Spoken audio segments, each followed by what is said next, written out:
Un goût immodéré pour la forme circulaire est à l'origine du conte pictural que vous allez voir. Il écrit l'histoire de cette fascinante figure géométrique qui s'impose à l'œil du spectateur comme à l'esprit du peintre et qui nous promène de l'Antiquité romaine au géométrisme lyrique. Pourquoi cette fascination ? Que ce soit la courbe, l'arc de cercle, le cercle en son entier ou la sphère, il s'agit toujours de formes esthétiques, plus signifiantes que décoratives, qui donnent un profond sentiment de sérénité. Car devant une courbe, le cerveau remplit les vides, cherche le centre et complète spontanément la circonférence.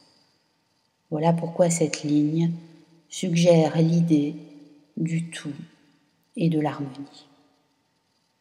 Ainsi, devant la fresque rouge cinabre de la Villa des Mystères, 1er siècle avant l'ère chrétienne, le regard est d'abord attiré par la danseuse nue vue de dos. Elle est toute en lignes courbes, bras arrondis au-dessus de la tête, hanches avantageuses, cambrure des pieds, nettement soulignées par un jeu d'ombre et de lumière. Mais ce qui séduit plus encore que cette évocation de la féminité, c'est l'écharpe posée sur son épaule. Elle forme un demi-cercle parfait qui tempère la transe bachique, si mystère en l'honneur de Dionysos il y a, et qui apaise l'effroi provoqué par le rite d'initiation sexuelle, s'il s'agit plutôt d'une cérémonie prénuptiale. La courbe semble douée d'un pouvoir magique et imposer un ordre supérieur aux excès des fêtes gréco-romaines. Rien d'étonnant alors que dans la symbolique chrétienne, elle signifie la présence divine et domine volontiers dans les conversations sacrées. Mais nous sommes loin d'un cliché pictural. L'arc de cercle y est introduit avec une surprenante variété. Pour matérialiser l'Esprit Saint, dans le retable de Brera, 1472, Piero se sert de la nouvelle architecture inventée par Alberti. Et son dessin de la voûte à caisson est en résonance avec la coquille et l'œuf, symbole de perfection et de plénitude. Le tout impose à la scène un silence bien paradoxal qui transforme la conversation en méditation sacrée. Giovanni Bellini, quant à lui, dans la Palla de San Zaccaria, trace une bouleversante courbe autour de Catherine d'Alexandrie, à gauche de la Madone. Amorcée par la palme du martyr et prolongée par le drapé de son vêtement, elle épouse les formes de la sainte, telle une image fantomatique de la roue de son supplice, qui, rappelons-le, s'est miraculeusement brisée contre son corps. En outre, cette courbe unit géométriquement Catherine à Pierre, puisque le point de départ de l'arc n'est autre que la nuque du père fondateur de l'Église, et le point d'arrivée ses pieds, avec une subtile citation de violet sur le vêtement des deux personnages. Ici, l'arc de cercle réalise la communion des saints.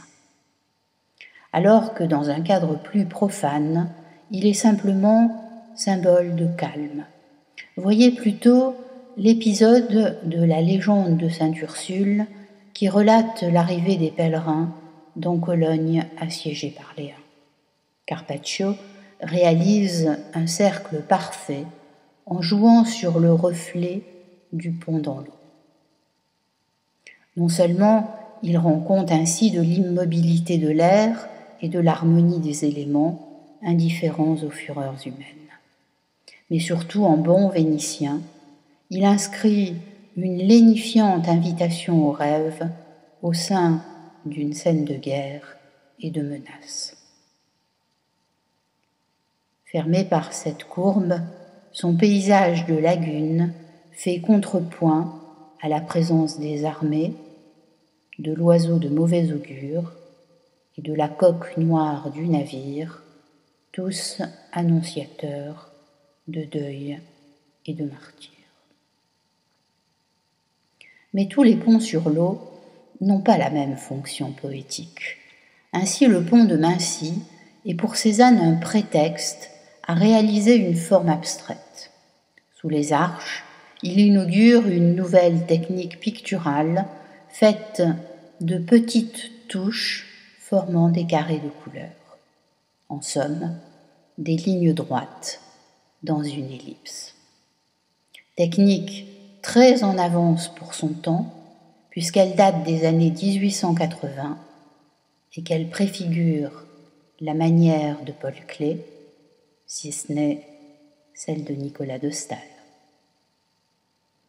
Ici, le pont constitue une sorte de cible pour attirer l'œil du spectateur sur l'art de déposer la peinture sur la toile. Et l'on sent que dans quelques années, formes et couleurs autonomes se substitueront au sujet et ne se contenteront plus de faire circuler la lumière dans un paysage, mais prendront la lumière elle-même pour sujet du tableau. Ce sera l'âge d'or du géométrisme lyrique et des expériences basées sur le disque de Newton. Un disque composé des couleurs de l'arc-en-ciel qui, en rotation rapide, semble blanc et prouve que la lumière est une combinaison de couleurs. Fondée sur ces propriétés dynamiques de la couleur, l'œuvre du Tchèque Kupka regorge de cercles, spirales, ovales et courbes. Elle marque le triomphe de l'abstraction circulaire et chromatique. C'est une œuvre sérieuse, issue de recherches en sciences physiques. Et pourtant, elle fait davantage penser aux fleurs japonaises chères à Marcel Proust qu'à l'austère production des suprématistes ou qu'au disque redondant de Robert Delaunay. Son rapprochement avec Proust n'est pas fortuit. Autour d'un point, monumentale toile dont l'élaboration s'étend sur 3 décennies, tire son origine de l'observation d'une fleur de lotus sur l'eau. Certes, Kupka lui fait subir un traitement abstrait, privilégie les lignes centrifuges et centripètes, mais il les enchevêtre de telle manière que l'on devine, selon que l'on est disposé, une forme végétale ou la gravitation des planètes. Quoi qu'il en soit, on subit le charme de cette peinture, dynamique et sensuelle, pour ne pas dire voluptueuse. La dimension planétaire se retrouve bien entendu dans l'œuvre éblouissante de Kandinsky, qui use de la géométrie à contre-emploi pour créer d'enchanteurs lâchers de ballons multicolores qui semblent flotter en apesanteur. Tels des météores qui déferlent du néant pour converger vers un centre. Mais davantage de mots risqueraient de tuer cette poésie cosmique et spirituelle. Alors, laissons-nous simplement émerveiller par ces drôles de phosphènes. Bien que dynamiques, les formes rondes sont donc apaisantes, et bien que symboles d'unité, elles évoquent aussi la diversité par la gamme infinie de leurs agencements. En somme, elles réalisent l'alliance des contraires, objet de toute quête poétique. Nul n'en a mieux parlé que Vassili Kandinsky, poète des sphères s'il en est. Alors, laissons-lui le dernier mot. Pourquoi le cercle me captive ? Écrit-il en 1930 à son ami Will Groman. C'est qu'il est, premièrement, la forme la plus modeste, mais qui s'impose sans scrupule. Deuxièmement, précis, mais inépuisablement variable. Troisièmement, stable et instable. Quatrièmement, silencieux et sonore.